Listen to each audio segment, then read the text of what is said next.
রান্না করব পাতাকপির ঘন্ট। পাতাকপিটা কেটে কুচিয়ে নেব।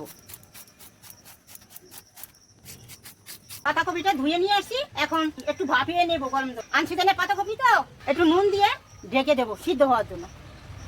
আলুটা কেটে রেখেছিলাম, এটাও বাঁধাকপির সঙ্গে সিদ্ধ বসিয়েছি। মাছের মাথা দিয়ে রান্না করবো তো, তাই হলুদ নুন মাখিয়ে ভেজে নিই। মশলা রেডি করে নিই। শুকনো লঙ্কা, তেজপাতা, কাঁচা লঙ্কা, জিরে, আদা, পাঁচফোড়ন আর কিছু পরিমাণ চিনি নিয়েছি। দেখো বাঁধাকপি আর আলুটা একসঙ্গে সিদ্ধ হয়ে গেছে, এখন এটাকে নামিয়ে দেবো। জলটা ঝরিয়ে দিচ্ছি। মাছের মাথাটা লাল লাল করে ভেজে নেব। একটা ভাজা হয়ে গেছে, তুলে নিচ্ছি।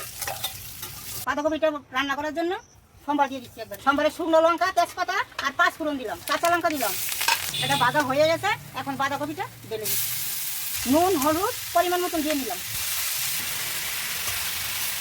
ভালো করে ভেজে মাছের মাথাটা দিয়ে দেবো।